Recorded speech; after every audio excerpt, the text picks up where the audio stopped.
Assalamualaikum warahmatullahi wabarakatuh. Bismillah, alhamdulillah, assalatu wassalamu ala rasulillah wa alihi wa ashabihi wa mawala. La hawla wa la quwata illa billah, amma ba'd.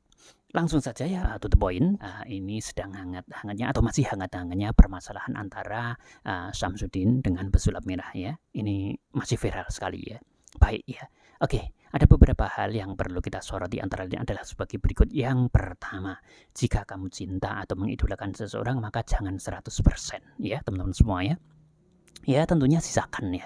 Siapa tahu orang yang kamu anggap luar biasa, memberikan pencerahan, memberikan fatwa, akan tapi ternyata suatu saat beliaunya ya berani melanggar aturan-aturan Allah. Bahkan kemudian secara hukum harusnya dia meminta maaf kepada orang yang pernah didolimi ataupun orang yang pernah ditipu dan lain sebagainya ya. Akan tapi tidak melakukan itu, justru mencari pembenaran atau alasan-alasan dan lain sebagainya. Misalnya ya, ini asumsi ya, kemudian justru mengalihkan perhatian publik ya kepada hal-hal lain ya. Nah, ini sungguh-sungguh luar biasa. Ini asumsi. Kalau memang benar yang dilakukan adalah seperti ini adalah satu kezaliman. Kezalimannya kepada siapa? Justru yang pertama kepada dirinya sendiri ya. Dia sengaja ya, apa istilahnya, membiarkan dirinya akan mendapatkan celaka ya, akan tergelincir kepada dosa-dosa yang lebih banyak ya. Karena apa? Di situ ada hak adami yang seharusnya dia itu minta maaf ya kepada publik, kepada orang yang pernah ditipu ya, dan kemudian bertobat kepada Allah Subhanahu wa taala. Harusnya kan seperti itu kalau memang melakukan penipuan atau trik dan lain sebagainya ya. Ini asumsi dengan berdasar kepada beberapa hal, termasuk pengakuan orang yang pernah ditipu misalkan ya, atau trik-trik yang sudah terbuka kameramennya ya, dimana melihat secara langsung trik yang dilakukan pembodohan ataupun tipu-tipu ya. Ketika ada hal seperti ini kan seharusnya yang dilakukan pertama kali adalah meminta halang yang pernah disakiti, dibohongi dan lain sebagainya, dan kemudian bertobat kepada Allah Subhanahu wa taala, bukan kemudian lari dan kemudian mengalihkan perhatian. Ya, ini ya, sekali lagi ini asumsi, benar dan tidaknya yang membuktikan jelas-jelas adalah hukum ya, seperti itu ya. Baik. Berikutnya, jika kamu benci maka jangan 100% ya, karena siapa tahu kebencian itu berbalik 180 derajat ya. Bisa jadi ternyata suatu saat akan memberikan sesuatu yang baik, yang positif dan lain sebagainya ya, kemudian memberikan efek baik ya, membantu, menasihati dan lain sebagainya, atau memberikan sesuatu yang tadinya kita tidak akan pernah menyangka. Oke ya. Dalam hal ini kalau kita lanjutkan, maka secara otomatis ada yang berperan di balik layar. Siapa? Iblis ya. Secara otomatis iblis itu membabi buta ya. Jadi mereka berpesta pora ya, mereka di belakang layar pesta besar-besaran bahwasanya mereka sudah bisa atau berhasil mengadu domba umat manusia ya.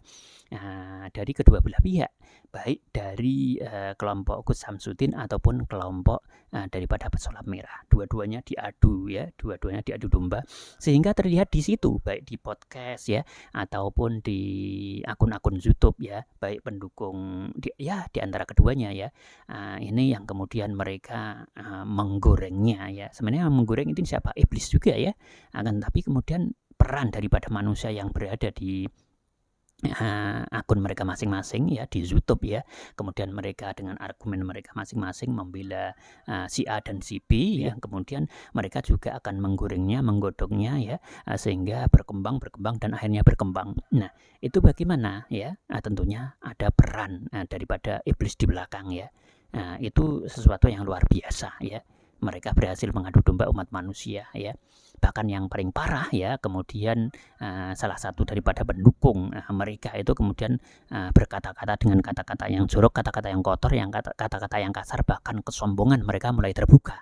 Mereka banyak yang kemudian mengeluarkan kata-kata yang takabur ya, seperti saling menantang dan lain sebagainya. Ini sesuatu yang luar biasa ya, mengerikan ya teman-teman semua ya. Nah, ini justru yang perlu kita pelajari ya, kalau kita belajar dari masalah Gus Samsudin dan pesulap merah. Gus Samsudin ini walaupun ya asumsinya ada beberapa hal yang memang menunjukkan tipu-tipu pembohongan publik ya, tapi terbalut dengan akhlaknya yang ketika bertemu dengan orang mundu-mundu, nuhun sewu, monggo dan lain sebagainya, dengan bahasa halusnya itu yang bisa menutupi ya. Oleh karena itu Rasulullah Muhammad SAW memang luar biasa. Beliau ya dalam mengajarkan akhlak kepada umatnya ya. Buktinya maaf ya, Samsudin ini masih dalam teka-teki, artinya apakah benar-benar melakukan pembodohan, tapi kalau asumsinya kan memang melakukan itu karena ada beberapa orang yang kemudian membuka triknya ya, atau beberapa orang yang kemudian mengaku bahwasanya mengetahui secara langsung pembodohan itu ya, seperti kameramennya ya, dan lain sebagainya. Kalau memang benar-benar melakukan pembodohan berdasarkan itu ya, maka ini luar biasa ya. Jadi Rasulullah dengan membawa akhlak yang luar biasa, dibawa orang yang seperti itu saja ya, masyarakat masih banyak yang percaya kepada Samsudin ya. Inilah bukti kebesaran akhlak yang dibawakan Rasulullah SAW ini luar biasa ya. Itu dibawa oleh orang ya seperti Samsudin ya. Pengaruhnya masih luar biasa. Apalagi ya yang kita soroti adalah bukan Samsudinnya, akan tapi akhlaknya ini ya. Andikan akhlak ini dipegang oleh benar-benar orang yang alim, yang soleh, seperti apa luar biasanya. Keren banget ya. Nah, kalian tentunya bisa memahami. Ini patut kita jadikan sebagai sebuah catatan yang luar biasa ya. Sebenarnya ya, bagi para pendukung Samsudin ini seharusnya mengingatkan ya, kalau memang Samsudin itu termasuk dari ya golongan orang-orang yang memang berani istilahnya melanggar aturan-aturan Allah ya, secara syariat, secara syar'i ya, karena membodohi, membohongi ya, maka ya ingatkan saja. Kalau kita senang kepada Samsudin, kalau kita mengidolakan ya, kita harus punya keberanian untuk mengingatkan ya. Ingatkan kalau dia salah. Tuh, ada orang yang didolimi dan dia harus minta maaf, meminta halal. Ya seperti itu. Kalau memang Samsudin benar-benar menipu, bukan malah membelanya mati-matian, bahkan kemudian menantang-nantang orang ya, sampai silakan berhadapan dengan saya ke sini atau aku yang ke sana ya, itu telah digoreng ya, telah digodok oleh iblis ya. Istilahnya ada peran serta iblis ya di situ ya. Ini luar biasa. Ini tidak terasa atau tidak merasa ya. Nah, ternyata justru Samsudin lah yang menang ya. Karena Samsudin sudah ditengarai seperti itu, akan tetapi bisa membawa akhlak munduk-munduknya. Sehingga kesan alimnya luar biasa, akan tapi pendukung-pendukungnya justru emosional ya. Dengan kata-kata kasar dan lain sebagainya, menantang orang, saling menantang dan lain sebagainya. Inilah perbedaan Samsudin dengan pengikutnya, pendukungnya ya. Pendukungnya sudah seperti itu ya, mengatakan kata-kata yang kemudian takaburnya keluar ya. Bahkan ada yang menunjukkan jarumnya ditusuk, permainan anak-anak itu ya, jarum ditusukkan itu ya. Kemudian ada yang mengaku mau menusukkan kerisnya ke perutnya, tapi tidak terjadi, tidak pernah diekspos sampai sekarang, videonya tidak muncul ya, seperti itu ya. Nah, inilah perbedaan kepandaian, kepiawaian Samsudin ya dalam mengemas ya. Beliau mengemas akhlaknya ya, luar biasa, keren ya. Nah, andikan akhlak ini dipegang benar-benar oleh orang-orang solih ya, luar biasa. Oleh ulama-ulama yang ahli, yang ikhlas ya, ini luar biasa ya. Sedangkan yang membawa Samsudin saja orang masih tetap percaya dan yakin bahwasanya Samsudin ini adalah sosok yang patut dijadikan sebagai contoh ya. Nah, oleh karena itu kita juga belum tahu kebenarannya, hanya asumsinya saja Samsudin melakukan pelanggaran-pelanggaran penipuan, tapi wallahu alam yang membuktikan adalah hukum ya. Itu baru asumsi ya. Namun asumsi itu juga sudah banyak pengakuan ya yang memang benar-benar berani menyampaikan ya di depan publik ya, melalui YouTube mereka masing-masing ya, seperti itu. Wallahu alam ya. Kita tunggu aja kebenarannya ya. Nah, baik, kemudian untuk pesulap merah ya, kalaupun toh kemudian ada kesalahannya juga ya, kita juga harus bisa legowo untuk memaafkannya ya. Tapi yang jelas ya, edukasinya bagus, akan mencerahkan kepada umat manusia di Indonesia ini ya, secara nasional ya, bahwasanya tidak boleh percaya kepada dukun ya. Dukun dalam hal ini dalam tanda kutip adalah dukun yang khusus seakan-akan istilahnya mengerti kepada yang gaib ya, dan yang menipu ya. Dan yang menipu, karena ada yang tidak menipu ya, oknum yang menipu ya, seperti itu ya teman-teman semua ya. Nah, kembali ya, maafkan pesulap merah. Tidak mungkin pesulap merah sempurna, tidak usah dicari-cari keburukan kesalahannya. Ini jauh lebih bagus karena mengedukasi ya. Dan beliau juga sudah berani mengatakan bahwasanya saya dikasihkan ilmu oleh Allah, suatu saat besok kalau terjadi mahsyar sudah digelar ya, akhirat sudah digelar, saya harus bertanggung jawab ilmumu ya, kamu pakai untuk apa?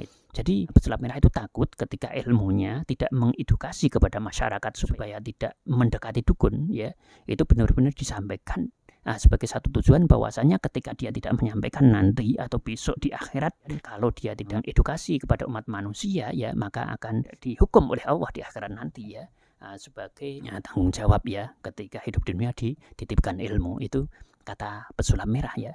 Akankah kemudian Samsudin berani menyampaikan seperti itu? Ambil sisi baiknya, buang sisi buruknya ya. Seperti itu. Semuanya masih asumsi, yang bisa membuktikan adalah pengadilan. Namun di dalam hal ini kalau memang salah harus minta maaf ya, karena ada hak adami bohong kepada masyarakat di situ, dan itu hutang. Bukankah orang munafik itu salah satu tandanya adalah ketika berbicara bohong? Nah, kalau memang salah supaya tidak terjerumus, tapi kalau memang dalam posisi yang benar, semoga Allah mengangkat derajatnya, kan seperti itu.